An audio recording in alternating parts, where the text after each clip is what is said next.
Pushkin.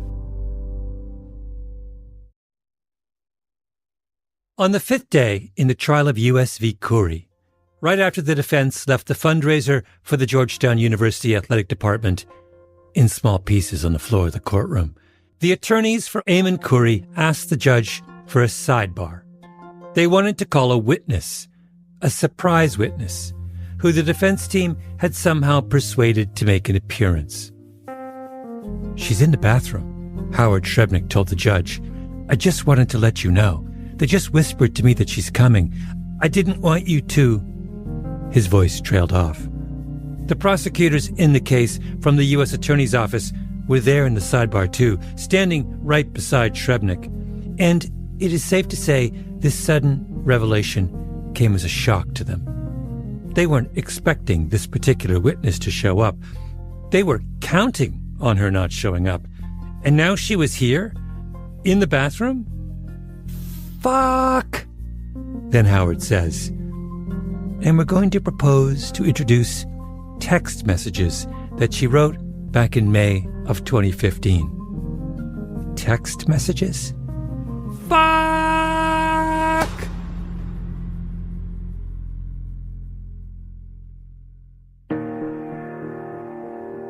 My name is Malcolm Gladwell. You're listening to Revisionist History, my podcast about things overlooked and misunderstood. This is part 2 of the story of my favorite court case of all time, U.S. v. Curry. In part 1, which you should listen to first if you have not already, we talked about how Roy Black and Howard Shrebnick were presented with an impossible case. A client who openly admitted to giving $180,000 in cash in a brown paper bag to the Georgetown University tennis coach in order to get his daughter admitted to the school. Days 1, 2, 3, and 4 of the trial had been a disaster for the defense. Eamon Curry seemed destined for prison. But by the end of the Georgetown massacre, on day 5, Howard and Roy had managed to introduce an element of doubt into the minds of the jury. What exactly is or isn't a bribe? And are the dubious actions of a wealthy man worse than the dubious actions of a wealthy university? This episode is about what happened in the afternoon on day 5, the aftermath of the Georgetown massacre, the mystery witness, and her text messages. So talk about during the trial, what you feel were the most significant turning points. Most trials don't have one thing like that, but things just develop. The more you worked on it, the more we got into the case, the more facts we learned, the more details, the better it looked. I talked with Roy Black when we met at his offices in downtown Miami. Roy is a trial lawyer. He and his partner Howard are maybe the greatest defense team of their generation. They construct elaborate narratives out of mountains of complicated facts. They are not mystery novelists who tell stories with a clever twist on the last page. Things just develop. But then Roy Black thought about it a little bit, and he said, "Well, actually, I take it back. There was a knockout punch. It was the mystery witness." I mean, to me, that was like an extraordinary event at the trial. From the very beginning, Roy and Howard had a problem. They could show that Georgetown was a corrupt institution where the lines between admissions and fundraising had been all but obliterated. That was the point of the Georgetown massacre. But that didn't resolve their problem. If we say, okay, the whole system's corrupt, and our client took advantage of the corrupt system by paying money, what are we doing? We're admitting that our own client's corrupt. The Georgetown massacre, in other words, didn't win them the case. It simply leveled the playing field. They needed something more, another layer to their argument, proof that Georgetown was worse than Eamon Curry. And in the first few difficult days of the trial, when the government was running roughshod over Eamon Curry, Howard and Roy began to drop little breadcrumbs. They were cryptic. Chances are the jury missed them, but if you read through the trial transcripts, all 1,200 pages of them, and you pay attention, it's obvious something is afoot. The first inkling came during an offhand moment in Roy's cross-examination of a Georgetown admissions officer named Meg Lacey. Once again, we have our wonderful voice actors, Dax Shepard and Britt Marling. Listen. Isn't it a fact that at Georgetown you have a software called Salesforce, don't you? Not that I remember. Isn't it a fact that you have an investigation into the net worth of the parents of potential students? The prosecution jumps up immediately. Objection! Which in retrospect was weird. What was it about the mention of that word, Salesforce, that led the government to stand up abruptly and say, "Stop! No!" But the judge won't have it. Overruled. I don't know about that. Lacey denies any knowledge. Roy moves on. Then, at the end of the Georgetown massacre, with Brenda Smith, he tries again. He leads Brenda through a long series of questions about fundraising. She's evasive in her answers. Then Roy asks, out of the blue, Does Georgetown use a program, Salesforce? It is my understanding that they do. And what is Salesforce? It's a customer relations management tool. Roy follows with a few more questions. Then he says, All right. Well, let me then show you a document marked NU. Roy is just about to put a document on the screen, a document that he is desperate to show the jury. His finger is literally on the clicker. But just as he does, the prosecutor jumps up again. Objection! The judge agrees. Sustained. Under the rules of a trial, if you have evidence you want to show to the jury, you have to find a witness to authenticate it. Someone who will say, it's real. That's what Roy is trying to do with Brenda Smith. Get her to say, yes, I know all about that, but he's shut down. Your Honor, objection. Sustained. You have what you think is a knockout punch, and you can't show it to the jury. Plan A, foiled. So what do?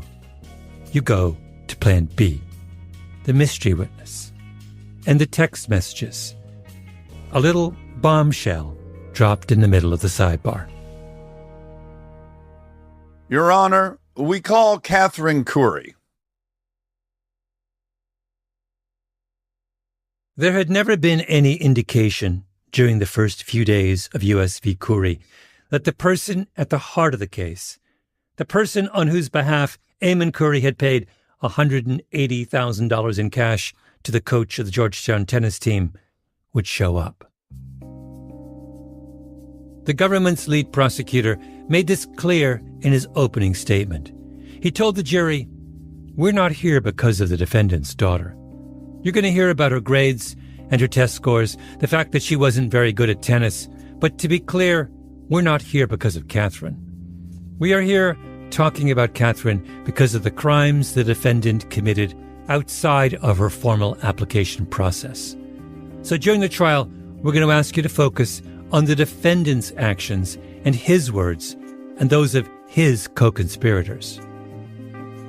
In other words, the prosecution wanted to make a case about Catherine Curry's shortcomings as a tennis player and student without the awkwardness of actually having Catherine speak for herself. Ladies and gentlemen of the jury, we would prefer if Catherine Curry remains an abstraction. But of course, if you are the legal team of Black and Shrebnick and you sense a certain reluctance on the part of your adversaries to confront the person at the heart of the case, what do? You convince the person at the heart of the case to make an appearance.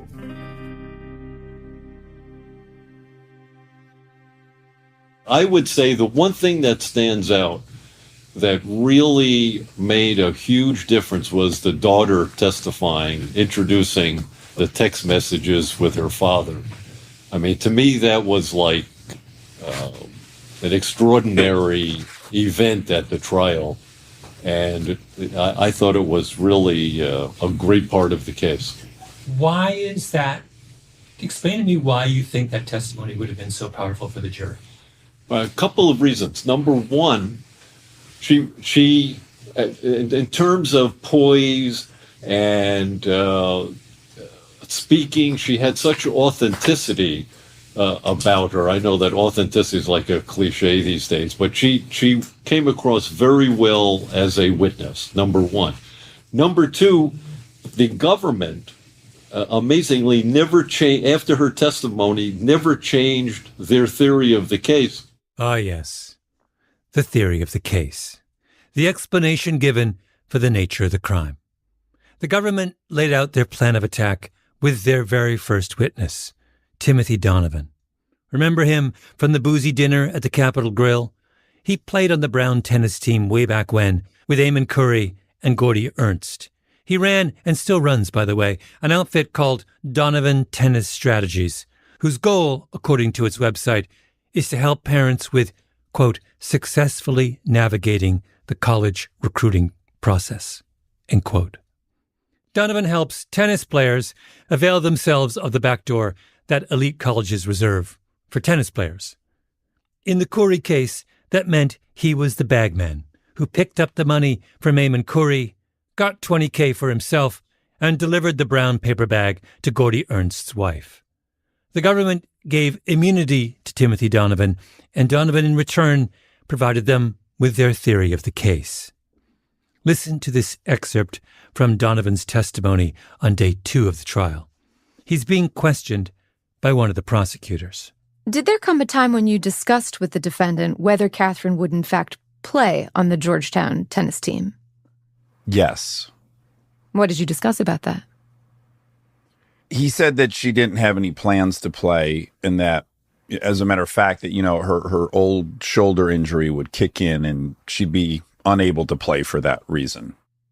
And based on how the defendant described Catherine's old shoulder injury, what was your understanding as to the nature of that injury? That it was not legitimate, that it was a story that would allow her to not play.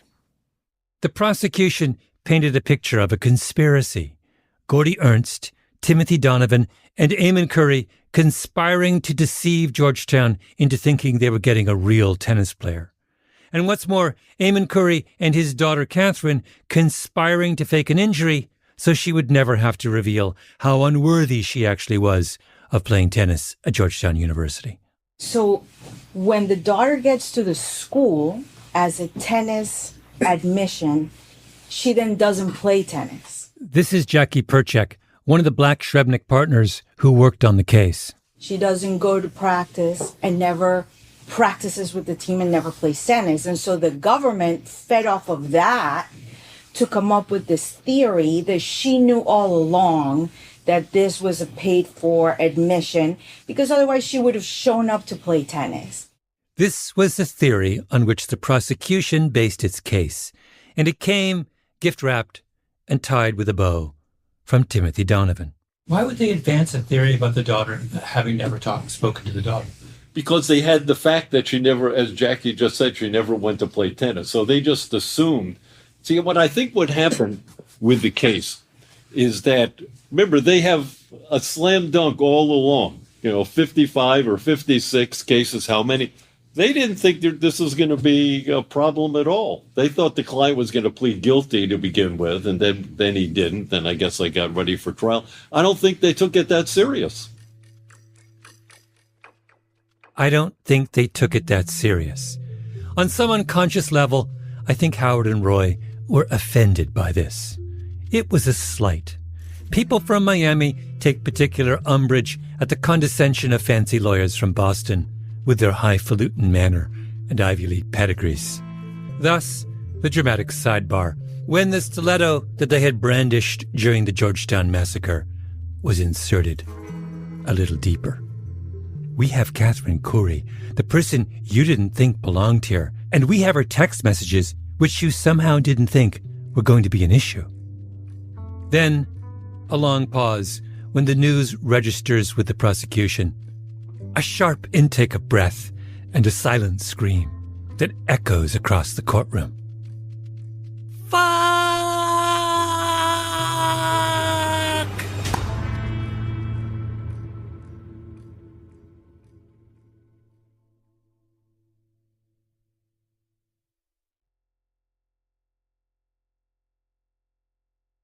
The direct examination of Katie Curry was conducted by Howard, not by Roy, which makes sense. Roy is, as I've said, an apex legal predator. You don't let the grizzly bear play with your grandkids. This one was Howard's responsibility. Howard is not just the intellectual half of Black Shrebnik. He is the warm and fuzzy half. Howard is the one most likely to dress as Santa at the Black Shrebnik Christmas party. Howard has a daughter of his own, whom I'm quite sure has Howard wrapped around her little finger. Katie Curry was 25 at the time. Tall, long brown hair, generous smile when she's smiling, but she's nervous when she emerges from the bathroom. She clearly does not want to be there. The adults in her life have made a dreadful mess of things. The momentum continued to build when the daughter gets on the witness stand, the government having married itself to a theory that the daughter was a fraud, essentially, that her application was a fraud. Howard starts quietly and calmly. Tell us how old you are. Easy questions to answer. Where do you work? You went to graduate school. Where? Only when she seems comfortable does he get to the heart of the matter. Once again, we've asked our voice actors to read from the transcript. Okay. Catherine, growing up, did you play tennis? I did, yes. Okay. And who taught you how to play tennis? My dad. And how old were you when you learned to play tennis? Oh, I want to say I was maybe about 5, 6 years old. Her voice is soft. At one point, the judge tells her to speak up. Okay. And your dad, when you said you would play tennis with your dad, was it just hitting the balls, or was there anything more instructive about the relationship, the tennis relationship with your dad? Well, so yeah, my dad is an amazing tennis player. He did play at Brown, and so I guess in a way we had not only a father-daughter relationship, but in a lot of ways he was my primary coach. I mean, he would help me with drills, techniques, my serve, which was the weakest part of my game, but set up cones around the tennis court and try to, boost my tennis skills. So it was something he enjoyed, and also something he encouraged me to work hard on. How passionate was he about playing tennis with you? I think it was one of our favorite things we did together. Howard pauses and has one of his paralegals put up a photo on the screen. It's Catherine and her father, side by side at the tennis court at their country club. Okay. Of all the people on the planet Earth, who is the person with whom you played most hours of tennis in your lifetime? My dad. They talked about high school. She went to a very small private school in Massachusetts. 8 players on the tennis team. She was number 6. Mostly played doubles. Her grades were good, not great. Then they get to the subject of college. Where did she want to go? Boston College or Northeastern? Did she think she would play tennis at those schools? No. What about Georgetown? Well, she'd never thought about Georgetown until she ran into Gordy Ernst at a July 4th party. I mean, he basically said, I'm Gordy Ernst, a friend of your dad's, and I'm a tennis coach at Georgetown, and, you should, have you ever thought about playing tennis at Georgetown? It could be fun. And what did you tell him? I said, wow, that sounds amazing. I would love that, but I don't think I'm good enough. And what did he say? He said, well, train hard and maybe you could. She began playing more tennis. She began to take her tennis more seriously. She got excited. The idea was that she would practice with the team, but redshirt for a year. She got an acceptance letter from Georgetown. Howard put it on the screen for all the court to see. She was in. She thought it was all her doing, her talent and hard work. The back and forth between Howard and Catherine is building, slowly. Everyone on the jury must know something is about to happen, but they don't know what it is. And Howard is in no hurry to tell them. He's just content to let her talk and let her credibility, her authenticity, sink in. And then, finally, Catherine, I want to talk to you now about some of your family circumstances that arose in May of 2015. This after you've been accepted at Georgetown. Do you know what time period I'm talking about? Mm-hmm. During the months of April and the first week of May, your parents, Melanie and Eamon, did you understand them to be still married and living as a family? I did until, the second week of May. Tell the ladies and gentlemen of the jury what you learned in the second week of May. So, in the second week of May, I was actually in a tennis match. I believe it was a match and not a practice. My mom had flown from Florida to Middlesex, which wasn't uncommon. She liked to visit us a lot. But, I could tell that something was wrong. Up until that moment in time, did you have any idea that your parents were divorcing? No. How did it affect your feelings towards your father? I was really very angry with him for that decision to leave the marriage. And how did you express yourself to your dad? With tears and anger and some mean words. I had lost respect for him at that moment in time and was, I felt betrayed. How was your mom handling it? She was not handling it well at all. I mean, she was, it broke her, for lack of a better word. And then Howard puts the text messages Catherine sent to her dad up on a big screen for the whole court to see. On May 10th, you described your dad to directly to him that he's pathetic? Yes. And hoping there will be a day when he'll be strong again. Yeah. Next page, Keith. This is 2 days later on May 12th. You write to him, I wasn't the one who traded our family for the feelings of being young again. You're a grown man. Don't equate my actions with yours. Just from that statement, it's apparent how selfish you are. Yes. Is that how you felt at the time? Yes. Had you ever felt that way about your father before? No. Keith, go to the next page. Do you recall your dad trying to explain himself and you telling him, you have not done anything wrong, LOL? Laugh out loud? Yeah. Next page. You tell your dad he's clueless and you have no interest in associating with him. Is that right? That's correct. Keith, if we could go to the next page. At which point the judge interjects, how many pages is this? And Howard says, 15 more. The judge says, 15 more? Yes, Your Honor. 15 pages. And when it ends, Catherine Curry explains where her anger left her. Well, tennis was something that my dad and I shared. When I thought of tennis, I thought of my dad. And I wanted nothing to do with him at that point. I was disgusted and hurt. And I was basically like, screw it. I feel like you've ruined the sport for me. I think of you when I'm out there. And I'm not going to follow, keep on following your leads and everything when you don't set good examples. And to be honest, it was just too painful to be out there with those reminders. So when she got to Georgetown, she didn't join the tennis team. She didn't play the sport she loved. And it had nothing to do with her shoulder. It had to do with her heart.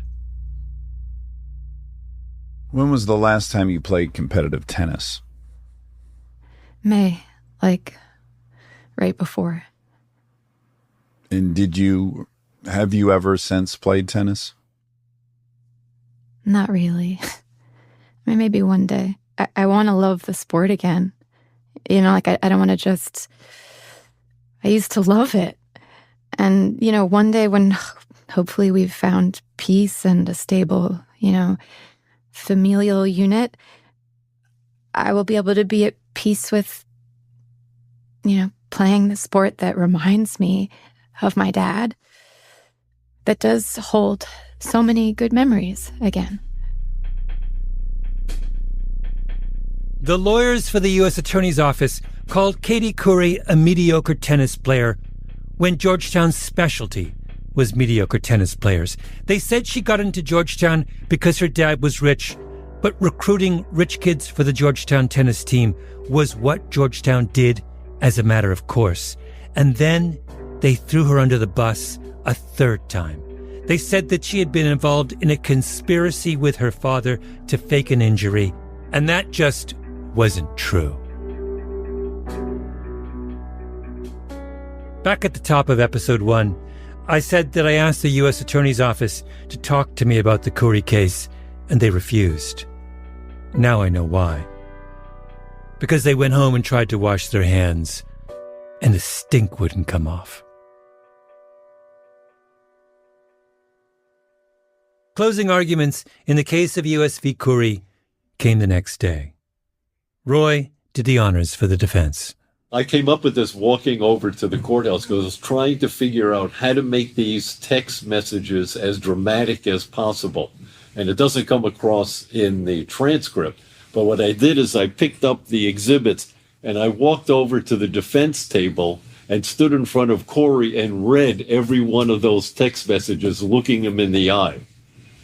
You mean the text message from his daughter? Yeah, where she's calling him every name in the book and how I hate you and all this stuff. Tears. Almond Curry, as you did that, was in tears. Yes. Yeah. All of us. Everybody. So there's the jury. Yeah. There. This is Roy Black. There's the jury. There's the judge. Corey is sitting right where you are. By the way, my daughter was sitting right behind Eamon Curry. Sophie was watching the trial. And my son. Okay, and your son. Yeah. And Roy, who's talking to the jury, and it's right there. We have the transcript. And stands literally the distance 4 feet from Eamon Curry. And he's reading to Eamon Curry, and they're right here. You can read them out loud into the mic, into the tape. Each one of those texts. Roy stands up. Well, why don't you read it, Roy? This is the actual closing argument. Quote, the night of my graduation is supposed to be a fun celebration. I don't think it will be if you come. Lexi and I are not doing that well. I hope that you know that your family won't be able to exist peacefully together and don't spend another holiday together. I will forever blame and resent you and have zero interest in sharing vital parts of my life with you. That's what Katie Curry was saying in the summer of 2015, not making up some story about her shoulder injury. The courtroom is absolutely still, and Roy just keeps going, right in front of his client, face to face. And so what's happening? Well, the jurors were crying. Well, the jurors are crying. You didn't see that, but we did. There's a juror crying. So explain to me psychologically what's happening with the jurors. They're crying. I mean, it's sort of obvious, but sort of not. What conclusion are they drawing from the emotion in that moment? Well, I think that they're all parents. Can you imagine getting messages like that from one of your children about how catastrophic, how tragic, how emotional that would be? And the reason why I wanted to do that is to show that there was simply no way that this girl was being controlled by her father and would go and say, okay, we're now getting into Georgetown on this fake admission and I'm going to fake a shoulder injury. It's just that it was just such a powerful, tragic thing to get from a child. What I thought happened was it now became a contest between this prosecutor and Katie Curry. Who was the jury going to rule for? Roy's closing argument didn't last very long. It didn't have to. He just said, you know why the prosecution's case makes no sense? Because they didn't know about the text messages. The jury acquitted Eamon Curry on all counts. They couldn't distinguish between what Eamon Curry did and what Georgetown did. I think they must have wondered what they had been dragged into, a full-on trial in a federal courthouse that ended up being about a daughter's broken heart and a father's tears. Oh, and all taking place on a tennis court, which is the question that got me interested in U.S. v. Curry in the first place. The other half of the case, the half I write about in Revenge of the Tipping Point. Since when do we care so much about games like tennis that prosecutors and elite universities and rich men and their daughters make it the staging ground for their ambitions? By the way, one more moment that no one knows about because we were there and it didn't happen in the courtroom. We walk out of the courtroom with a not guilty verdict. We encounter some of the jurors right outside the courtroom. Eamon Curry's standing next to me. The juror is standing 5 feet away. She looks over to Mr. Curry and she says, "Take care of your daughter."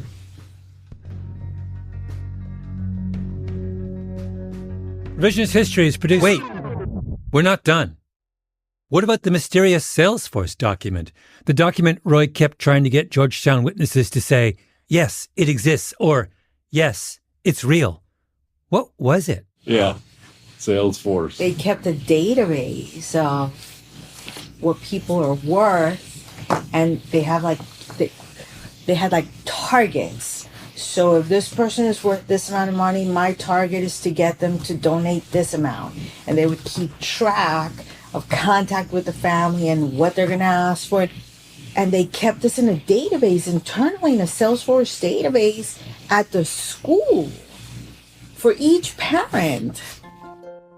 It uses a sophisticated set of software to analyze thousands of people and figure out who among them is the best target for a fundraising call, and what that person's, and this is the term that is used, capacity might be.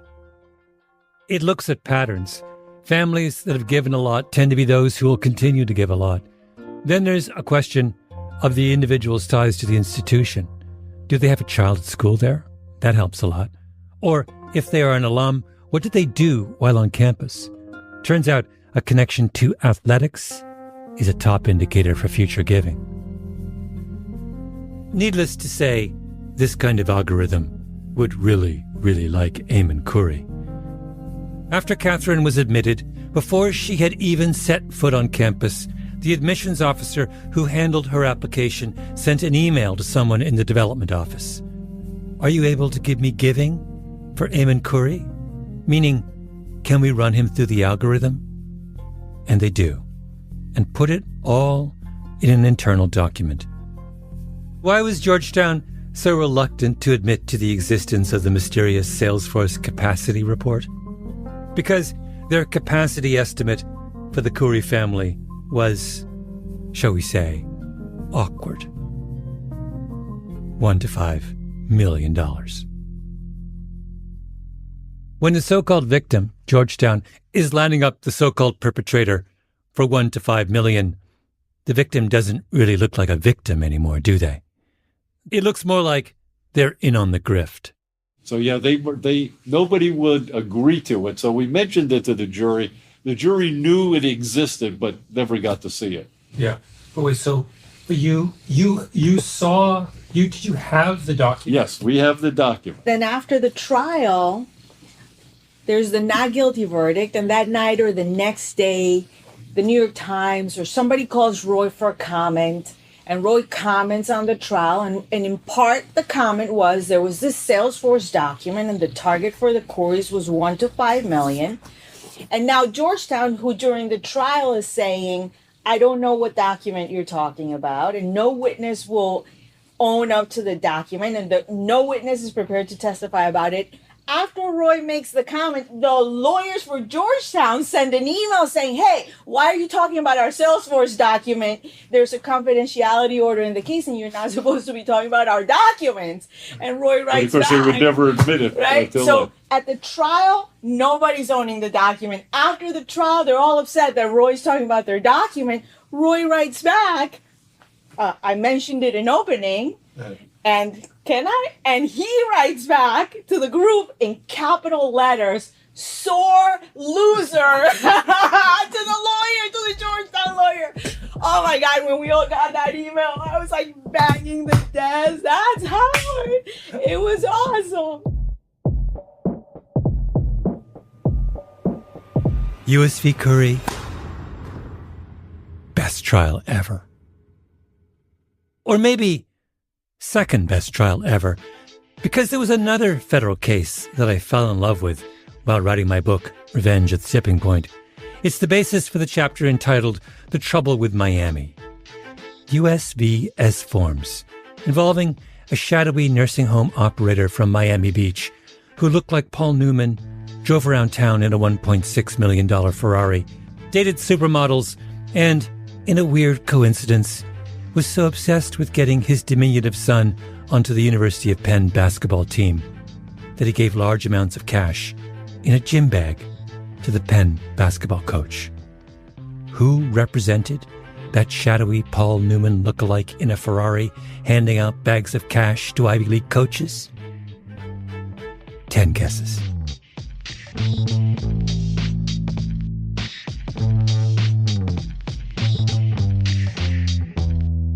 Revisionist History is produced by Nina Bird Lawrence with Ben Dadaf Haffrey and Lucy Sullivan.